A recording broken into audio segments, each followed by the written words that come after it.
14 de maio de 2024. Nesta terça-feira da sétima semana do tempo da Páscoa, a igreja celebra a festa de São Matias Apóstolo. Em nome do Pai, do Filho e do Espírito Santo. Amém. Meus queridos filhos e filhas, muito bom dia. Nesta manhã desta terça-feira, celebrando a festa de São Matias, nós vamos meditar o texto dos Atos dos Apóstolos. Hoje o capítulo 1, versículos do 15 ao 17, do 20 ao 26. Naqueles dias, Pedro levantou-se do meio dos irmãos e disse: Irmãos, era preciso que se cumprisse o que o Espírito Santo, por meio de Davi, anunciou na Escritura sobre Judas, que se tornou o guia daqueles que prenderam Jesus. Judas era um dos nossos e participava do mesmo ministério. De fato, no livro dos Salmos está escrito: fique deserta sua morada, nem haja quem nela habite. E ainda, que outro ocupe o seu lugar. Há homens que nos acompanharam durante todo o tempo em que o Senhor Jesus vivia no meio de nós, a começar pelo batismo de João, até o dia em que foi elevado ao céu. Agora é preciso que um deles se junte a nós para ser testemunha da sua ressurreição. Então eles apresentaram 2 homens, José, chamado Barsabás, que tinha o apelido de Justo, e Matias. Em seguida fizeram esta oração: Senhor, tu conheces os corações de todos. Mostra-nos qual destes 2 escolhestes para ocupar neste ministério o apostolado, o lugar que Judas abandonou para seguir o seu destino. Então tiraram a sorte entre os 2, a sorte caiu em Matias, o qual foi juntado ao número dos 11 apóstolos. Palavra do Senhor. Graças a Deus. Meus queridos, o próprio texto de hoje, quando nós celebramos uma festa litúrgica, as leituras elas são todas modificadas e são próprias da respectiva festa. Então a igreja coloca nessa festa exatamente o texto dos Atos dos Apóstolos que mostra a eleição de Matias. Então, para vocês entenderem, Matias foi o substituto de Judas Iscariotes. Quando aconteceu isso? Foi logo depois de Jesus subir aos céus, mas foi antes do Pentecostes. Então foi na semana entre a Ascensão e o Pentecoste, que é o que nós estamos vivendo. Olha só, neste ano, o dia 14, caiu certinho entre a festa da Ascensão e Pentecostes, que foi quando aconteceu exatamente e pontualmente a eleição de Matias. Eles queriam alguém que tivesse acompanhado Jesus desde o início da sua pregação, da sua vida apostólica, né? Desde quando Jesus tinha sido batizado por João até a sua ressurreição. E eles acharam esses 2 homens, Matias e esse tal José, o Justo, né? E aí, provavelmente esses 2 homens faziam parte daquele grupo que no Evangelho de Lucas se chamam de 72 discípulos. Provavelmente eles eram um desses 72 discípulos, né? E aí eles são escolhidos pela comunidade, né? Escolheram os 2 e dentre essas 2 opções eles tiraram a sorte para que Deus escolhesse segundo o seu desígnio eterno. Então, para que a gente possa fixar bem, né? Às vezes a gente esquece de São Matias, né? Matias, o substituto de Judas Iscariotes. A tradição diz que Matias, depois ele vai evangelizar ali no território da Terra Santa mesmo, e ele vai também para a Etiópia, um lugar um pouco mais distante, e se torna o evangelizador daquela região. Morreu mártir apedrejado e depois decapitado em Jerusalém. Então é muito bonito celebrar a fé apostólica, né, minha gente? Nós que somos católicos, nós levamos a certeza de sermos única e exclusivamente a Igreja Apostólica. Porque nós caminhamos ao longo de toda a história, dentre tantos problemas que surgiram na história, nós somos a Igreja da sucessão apostólica. Nós nunca quebramos essa cadeia que veio dos apóstolos. Então isso confere à Igreja uma certa beleza e uma certa seriedade, né? Como que nós diríamos, uma certa credibilidade, né? Qual é, por excelência, a igreja que efetivamente veio dos apóstolos? É a Igreja Católica, não há outra, minha gente, né? Os apóstolos, depois nós vamos acompanhar ao longo da tradição, né? Os apóstolos, eles vão envelhecendo, a maioria deles, ou quase todos eles, exceto João, né? Que vai ser exilado, mas os outros vão ser martirizados, vão ser mortos, assassinados. Mas eles deixam a posteridade. Os apóstolos escolhem os seus sucessores, os bispos, por meio da imposição das mãos, eles transferem o poder que eles receberam de Cristo a outros homens que possam continuar depois que eles fossem assassinados, que pudessem continuar o ministério apostólico. E a igreja ela vai caminhando dessa maneira, né, nas suas primícias. Um bispo ordena presbíteros, né? Os bispos ordenam outros bispos, que ordenam outros bispos, e essa sucessão se torna inquebrável e chega até os nossos dias. Hoje, cada bispo que cuida, que pastoreia uma porção do povo de Deus, ele é sucessor na linhagem histórica de um dos apóstolos. Olha que bonito, né? Então, cada bispo é sucessor dos apóstolos. É claro, os bispos devidamente e legitimamente ordenados, né? Infelizmente, hoje nós temos muitas religiões que colocaram como título católicas, né? Igreja Católica X, que não tem sucessão apostólica. Tá bom? Para a gente poder compreender bem as duas únicas igrejas que têm a sucessão apostólica, né, essa credibilidade, é a Igreja Católica Ocidental e a Oriental, a Ortodoxa. Então a Igreja Católica que segue, que tem obediência ao Santo Padre o Papa, e também a Igreja Ortodoxa. Todas as demais vieram depois, foram criadas, inventadas ao longo da história, por iniciativa de uma pessoa ou de outra. A nossa igreja não. Ela veio dos apóstolos, que por sua vez receberam essa missão do próprio Deus feito homem, Jesus Cristo.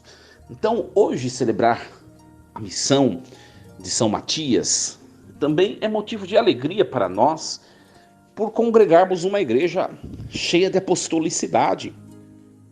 Minha gente, a gente não pode criar as coisas, a gente não pode fazer as coisas da nossa cabeça. A igreja, ela é uma instituição historicamente apostólica, né?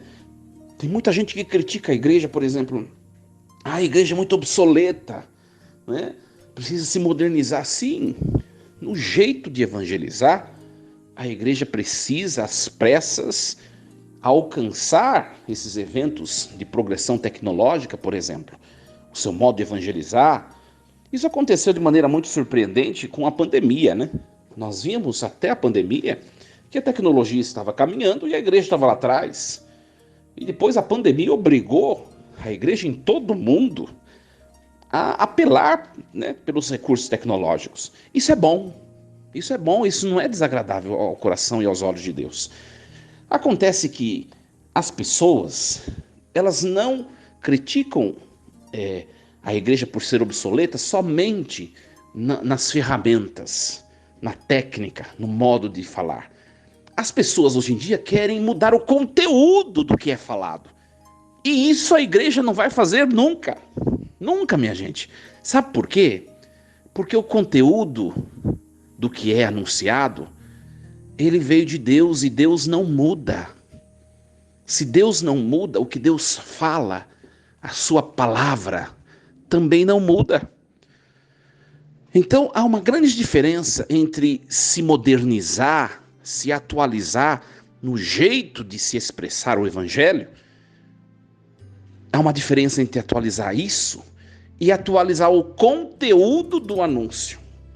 O conteúdo ninguém pode mexer. Jesus mesmo disse: ai daquele que tirar uma só vírgula da lei, da palavra. Olha só. Então a gente precisa compreender um pouco isso. Padre, o que a igreja pode se... No que a igreja pode se modernizar, se atualizar? No modo de evangelizar, no modo de anunciar o evangelho. E a gente vê ainda muita resistência nisso. Muita resistência nisso. Só que a igreja não pode descartar o conteúdo, que é um conteúdo apostólico, que veio dos apóstolos. Nós chamamos esse arsenal de verdades, né, esse elenco de verdades, nós chamamos de depósito da fé. Isso ninguém pode mudar, nenhum papa pode mudar, minha gente. Né? A gente pode falar de diversos modos as coisas, de diversos modos diferentes. Mas se a gente falar algo diferente do que está no depósito da fé, a gente se torna um herege. Ou se a gente nega a totalidade do depósito da fé, nós nos tornamos um apóstata. Então, essa é a realidade em que nós nos encontramos. E nós precisamos acompanhar o mundo para que a gente tenha um pouco de credibilidade no falar. Nós precisamos nos modernizar. Eu sempre falo, né? Por exemplo, catequistas, né? Padres, bispos, enfim, os pregadores da igreja não podem mais permanecer no modo de evangelizar de lá, de 15 anos atrás. Já foi. Você não vai ser ouvido, você não vai ter crédito com ninguém se você permanecer desatualizado dessa maneira. Mais uma vez frisando, não é em relação ao conteúdo, mas o jeito de você se portar, o jeito de você se fazer presente e anunciar, né? Tem catequistas, por exemplo, minha gente, que estão presos ao modo antigo de dar catequese. Olha, as crianças de ontem, de 10 anos atrás, 15, são totalmente diferentes das de hoje. As de hoje se diferenciam muito das de ontem. Quem é pai, quem é mãe sabe muito bem do que eu estou falando. E você quer anunciar o evangelho da mesma maneira? Né? Há 20 anos atrás, você falava com uma criança de 6 anos, 8 anos, né? Numa linguagem totalmente infantil, né? Numa linguagem totalmente própria para... A gente chama de infantil mesmo, né?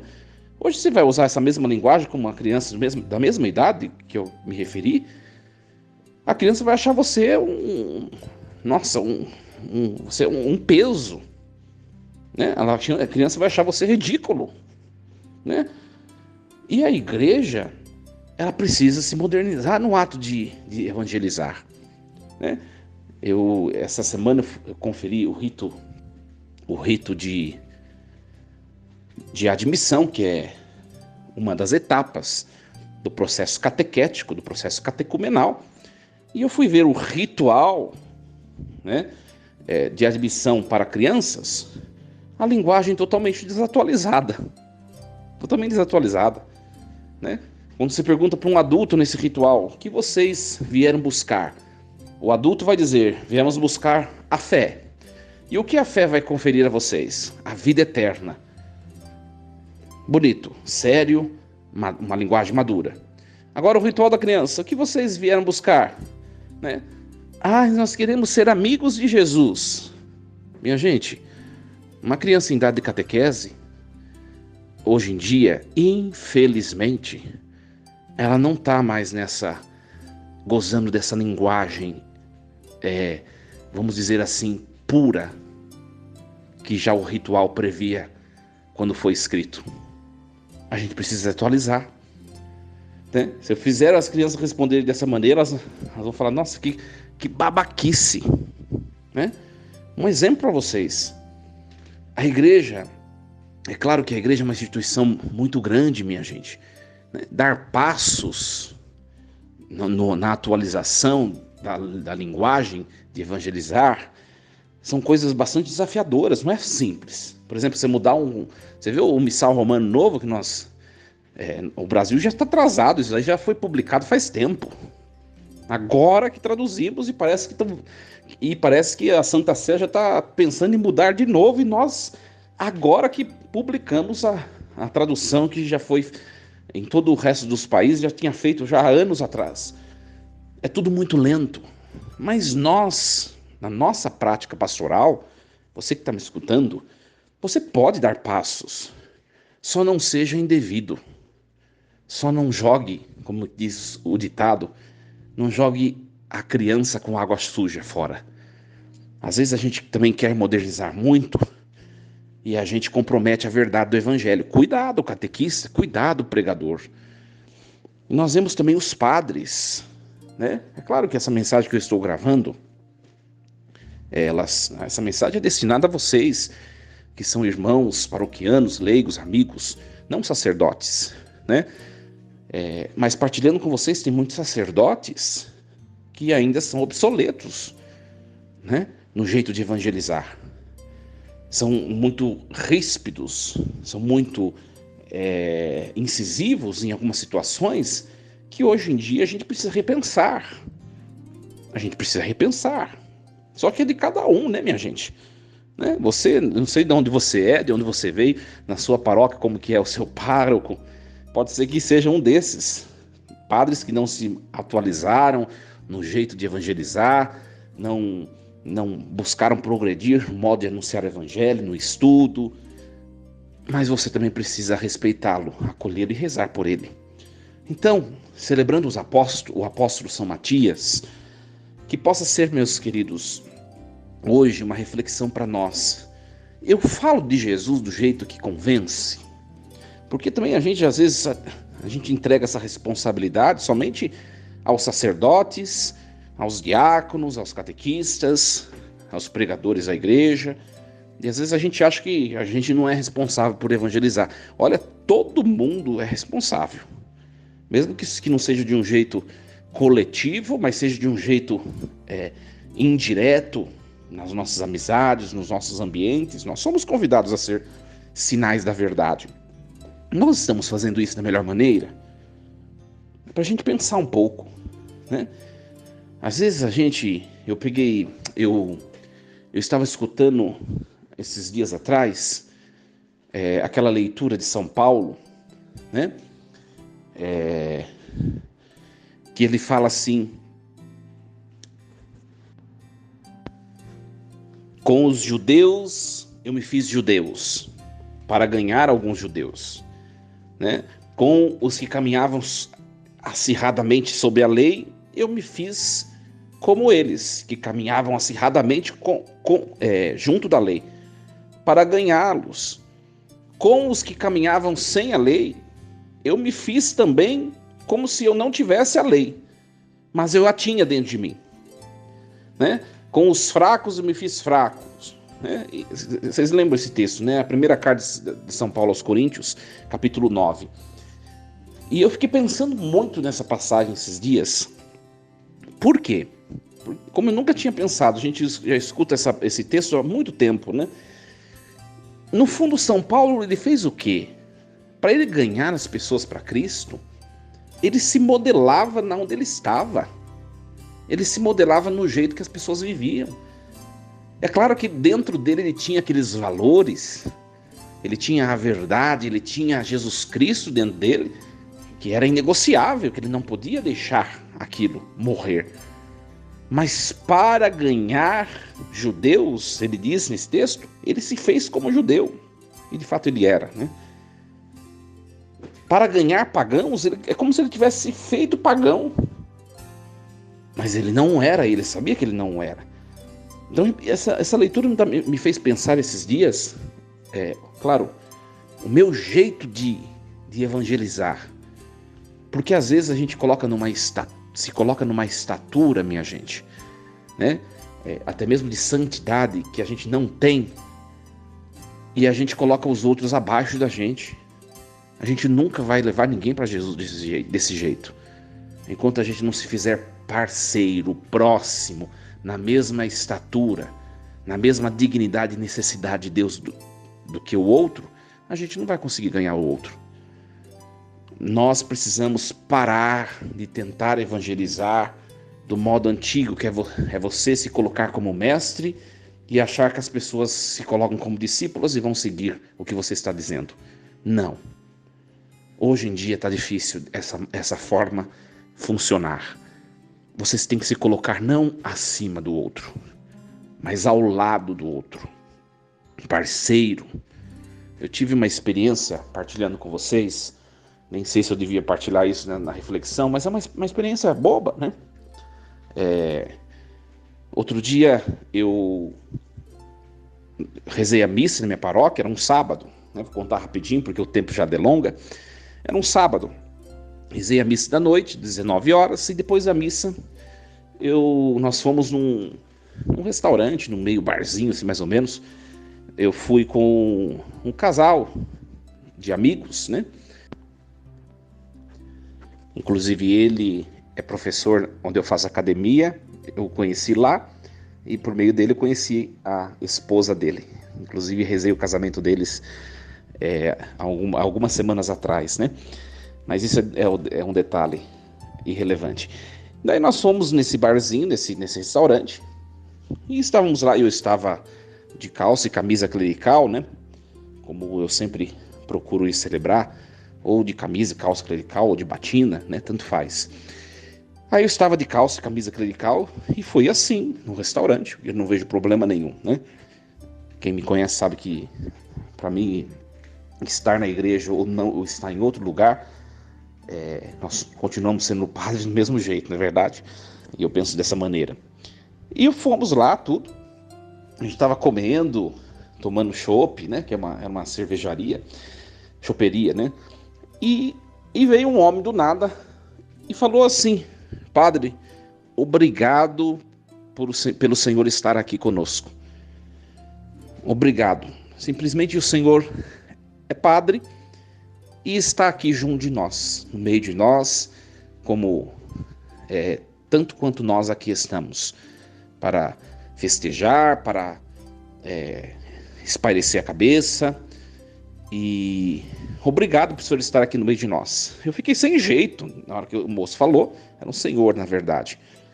Eu fiquei sem jeito e sem entender um pouco, porque ele veio agradecer, né? Mas na entonação da voz, no jeito que ele falou, eu entendi o que ele quis dizer. Ele quis dizer: até que enfim eu estou vendo um padre que está próximo de nós, até mesmo na diversão, no partilhar amizade, porque era um lugar muito bacana, respeitável, um lugar muito legal. E eu entendi a mensagem dele, e me impactou isso. Porque o que a gente faz, às vezes, né? Às vezes, para evitar de escandalizar, a gente tira a camisa clerical e vai normal. As pessoas nem sabem que tem um padre lá, mas às vezes tem. E naquele momento, eu não vejo problema nenhum nisso, né? Naquele momento, não fiz isso, fui, porque não vejo problema nenhum. E eu fui percebido como um sacerdote que estava naquele lugar, junto das pessoas que estavam lá. E isso me impactou muito. Isso mostrou o quê?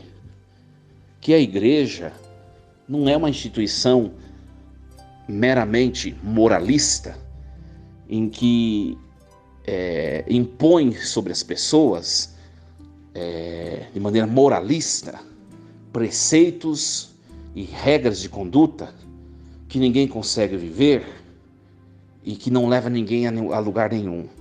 Não, a igreja não é isso. A igreja somos nós. É o padre e é você, leigo. A igreja somos nós, e nós estamos no mundo, caminhando com o mundo, para elevar as pessoas que estão no mundo junto conosco às realidades dos céus, né? A minha presença naquele lugar, é claro que eu não fui pregar o evangelho, é claro que lá eu não preguei o evangelho, não falei de Jesus para ninguém, mas a minha presença como padre naquele foi motivo de elevação daquele homem que ficou surpreso com a minha presença. Então que nós pensemos um pouco sobre isso, que eu estou a refletir muito sobre isso. A gente convive com diversos perfis de sacerdotes, né? Você que está escutando a mensagem, você sabe o que eu estou dizendo. Tem diversos perfis de sacerdotes, como também tem diversos perfis de leigos e de pessoas que congregam a igreja.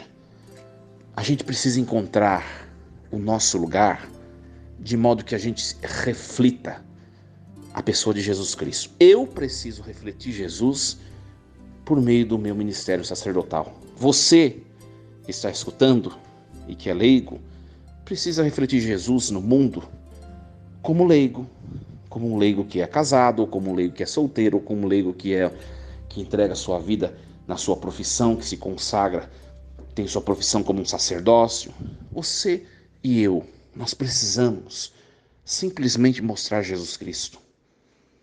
É essa missão que ele nos entrega. Que nós reflitamos sobre isso e que o testemunho do apóstolo São Matias, que evangelizou a Etiópia, saiu do seu conforto e inclusive foi martirizado, possa ser para nós exemplo de fortaleza na nossa caminhada. Vai ter muita crítica.